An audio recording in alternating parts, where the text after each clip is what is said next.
con esta cortina musical le damos la bienvenida en el espacio Macroscopías al profesor Santiago Bondel, aquí en nuestra mañana. Buenos días, Santiago, ¿cómo estás? Hola, hola. Buen día, ¿cómo están? Muy bien. ¿Por acá? Bueno, bien, ahora sí. Con sol, con día muy lindo, Sí, que se presenta. Hermoso día, sí. Buenísimo. Sí, hoy no se dio la inversión térmica que suele llenarnos de humo por ahora. Totalmente. Todavía no. Todavía no. Todavía no. Bien, Santiago, vamos a la propuesta del día de hoy en el espacio es acercarnos habida cuenta de novedades en estos últimos días que tienen que ver con el proyecto del loteo en la Pampa del Luden, así como para identificarlo rápidamente, proyectos de urbanización allí justamente en este sector de Mallín Ahogado, y bueno, más allá de las consideraciones que por estos días, justamente estas horas, se están viviendo en materia casi judicial o prácticamente judicial y demás resoluciones. Sí, claro. Sí. Queríamos ver que nos acercáramos al tema ya inclusive más general, más de base, sobre justamente las problemáticas socioterritoriales que se dan en toda nuestra comarca andina, un tema que has estudiado con profundidad y que tiene relación también justamente con el uso del territorio, las perspectivas y las modificaciones que se van dando. Justamente además está claro en nuestra zona, en nuestra región, con proyección turística, y que esto debe tener fundamentalmente es un componente claro, ¿no? Y fundamental. Sí, la verdad que sí, tiene una componente medioambiental muy importante, ¿no?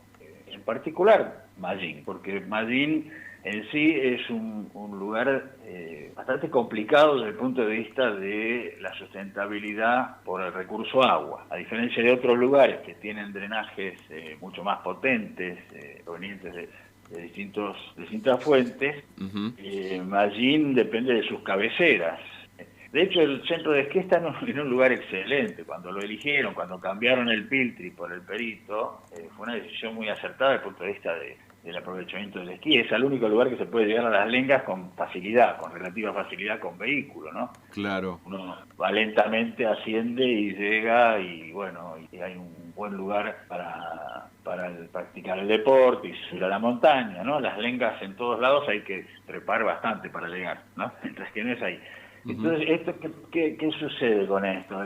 Todo lo que llamamos la Pampa del Luden, la Pampa, todas las cabeceras que hasta fueron o son, todavía uno no sabe porque estas cosas, no sé cómo se modifican, son reservas, tienen como reserva provincial, ¿no? En el punto de vista de sostener lo que fue y creo que todavía es la necesidad de mantener un perfil agropastoril en Mallín. Por eso hubo represas, por eso canales, por eso inversiones y bueno, montones de normas provinciales para el mejor aprovechamiento del agua por ser un recurso sumamente escaso. Es ¿no? escaso. Santiago, ¿a qué se denomina exactamente cabecera? Como dice, que depende de la cabecera. Claro, bueno, cabecera porque ni bien uno supera cierta altura, el agua escurre hacia otra fuente, ¿no? En este caso hacia el Follel.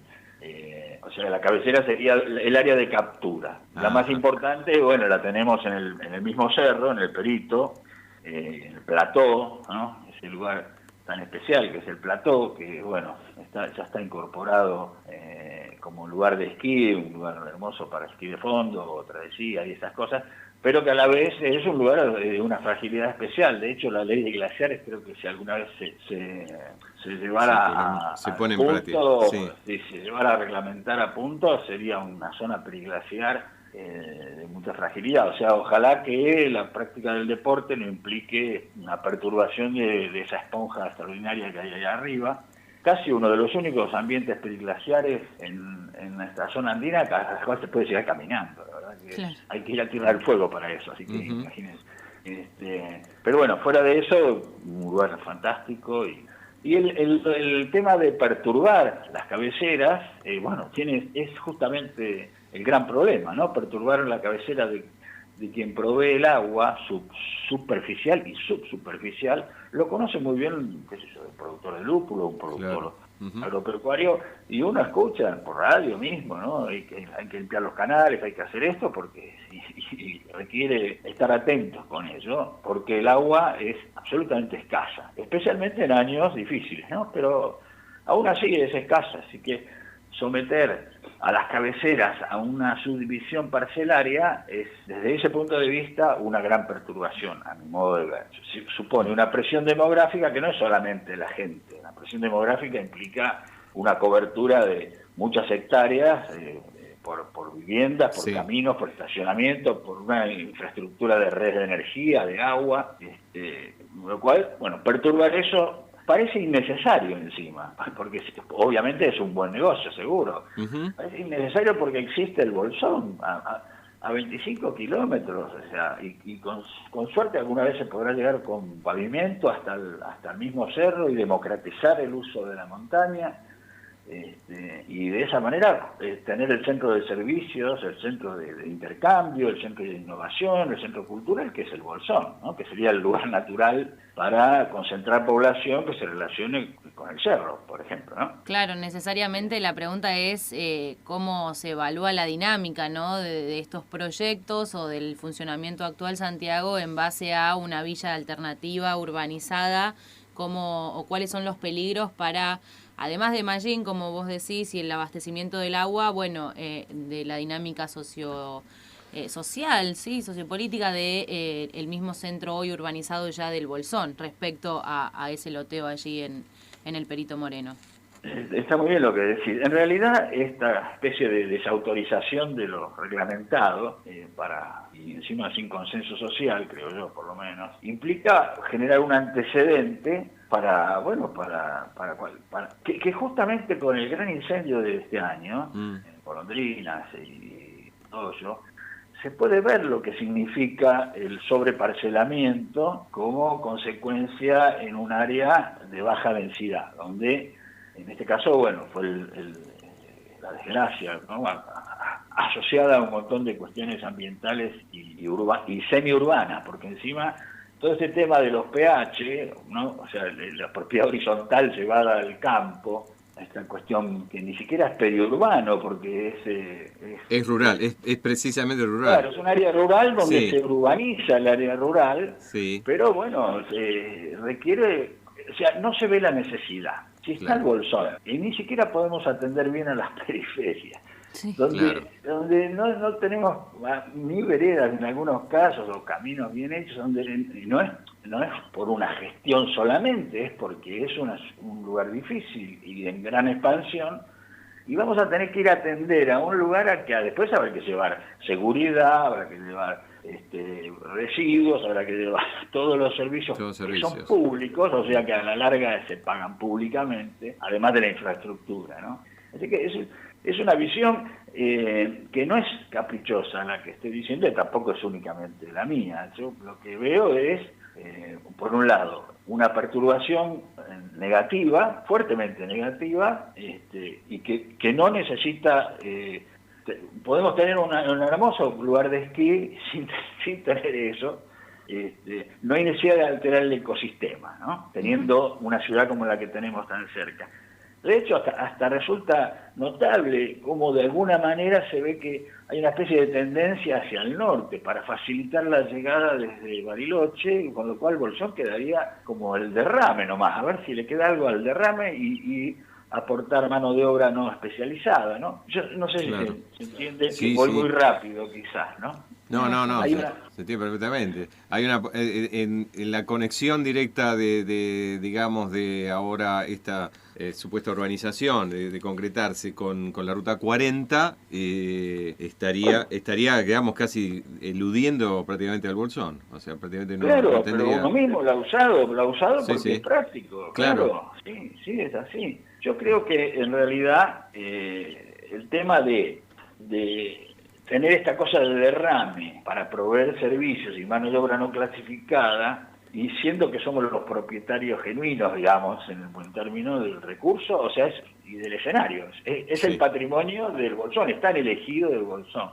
Yo creo que, entiendo que es un buen negocio, y también eso es grave porque, como vemos también en el Hoyo, en Golondrinas y en el Bolsón, cuando existe un proceso de urbanización en el medio rural, el valor de la tierra se quintuplica, así que la misma gente queda en offside, porque ¿para qué me voy a dedicar a lo agropastoril o a la producción artesanal, o qué sé yo, si puedo subdividir y vender y hacer fortuna? O sea, desde el punto de vista territorial, no hablo de las personas que tienen sus demandas y sus necesidades, sino desde el punto de vista territorial es pegarse un tiro en el pie, digamos, Sí. como comunidad, ¿no? Sí. Yo creo que tendríamos que ser más cautelosos y ver de desarrollar el centro de esquí con esta firma que a veces la ponemos muy alta, como que somos ecológicos y qué sé yo, pero a la hora de los bifes, como se diría Claro. en el barrio, resulta que nos pesa más el dinero. Yo creo que en ese sentido vamos mal. Pero pregunten si hay alguna cuestión más firme. En relación a lo que dijo Macarena recién, fíjense que yo no sé si todavía lo tienen en su propaganda, porque también han modificado muchas veces el proyecto de 100 hectáreas a 109 a 300, un campo de golf, sin campo de golf, etcétera, etcétera. Entonces, sí, el que no tiene capacidad de lobby no puede seguirlos. Pero yo recuerdo la promoción del emprendimiento decía, compre sin vecinos, o sea, si se quiere algo más antisocial que sin vecinos. Sin vecinos. La Claro. verdad es que mejor que se suban a un bote y se queden en el océano. Yo la verdad es que no lo veo territorialmente como positivo.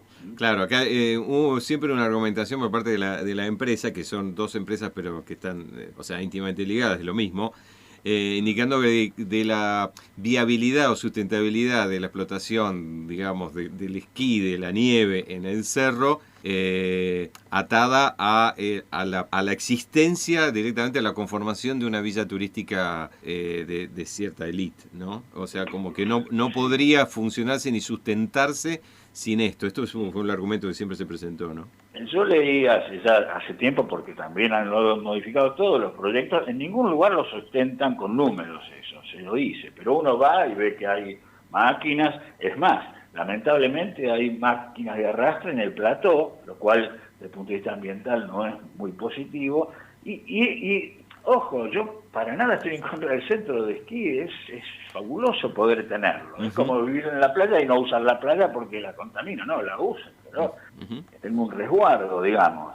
Sí. Santiago, para hablar de las normativas o de los impactos ambientales justamente que tienen emprendimientos turísticos o inmobiliarios, además de la ley de presupuestos mínimos ambientales, que no es una ley nacional, ¿qué normativas regirían aquí en la zona, sobre todo también teniendo en cuenta lo que decís en materia, ¿no?, ya de ecosistémica, de que es una zona peliglaciar como pocas en la Patagonia y demás contemplaciones, digamos, que hoy por hoy tampoco se están analizando? No sé si el gobierno dará también explicaciones en base a eso, que se tenga en cuenta para habilitar o para justamente solicitar un informe de impacto ambiental a una empresa que quiera desarrollar esto, ¿no? Sí, bueno, lo de periglaciar es solo para el plató, ¿sí? Para okay. El plató para arriba, digamos, sí. Porque para no... y lo otro que decís que está muy bien, bueno, viene de la mano de que, como casi todas las disciplinas, las que trabajan los ecosistemas, por eso hasta a veces es tan difícil, ¿no? La ley de bosque, la ley de glaciar es tan difícil reglamentarla, siempre tienen posibilidades técnicas de superar problemas, más o menos, mejor o peor. Así que no es que haya una cosa de prohibición por prohibición. Aquí lo que no se ve es la necesidad de perturbar un ambiente que es escaso de agua, y algunos me dicen, bueno, pero podemos bombear agua no sé de dónde y superar el problema, entonces uno queda en la trampa, digamos así. Yo lo que agrego a esta cuestión perturbadora de la naturaleza, lo innecesario socialmente, lo innecesario que es, teniendo el Bolsón y consolidándolo como centro turístico, atractivo, acogedor, que permita todo lo que más o menos uno aspira en un lugar donde convive, y dejar el ámbito lo más natural posible dentro de la actividad que está propuesta, que sería el esquí y la actividad agropastoril, y creo que en ese sentido es más del sentido común. No sé si me entienden. Podríamos encontrar alguna ley, algún artículo, pero basta con algún recurso tecnológico para superarlo, ¿sí? Sí. Desvío agua de acá, atrapo de allá, etcétera, etcétera. Así que yo me quedaría no solo con la cuestión ecológica, que obviamente es muy fundamental, sino también con la cuestión territorial. O sea, lo que dirían en aquel chiste que decía la Andericina del Paqué, no sé si se acuerdan. Sí, De un sí. paisano bajo de Sí. que le hacían comprar camiones, un norteamericano le decía de barcos, y siempre preguntaba ¿para qué? Y para descansar, ¿qué estoy haciendo? Estoy abajo del árbol. Es lo que estoy haciendo ahora, tal cual. Y entonces perder eso nosotros por una cuestión solamente económica y direccionada a un sector nada más, me parece injusto. Esa sería la palabra. Uno podría decir, ante la pregunta de Macarena, existe lo legal y lo legítimo. Totalmente, ¿sí? sí. Yo veo que no es legítimo esto. Podría ser legal, no es legítimo. Esa es mi opinión, ¿no?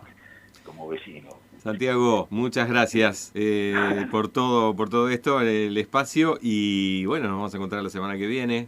Sí, antes de como darle... lo ambiental es muy político también, ¿no? Absolutamente. ¿Qué no es político? Sería la pregunta también para retomar el martes que viene. No, y te quiero leer uno de los mensajes que entró ahora.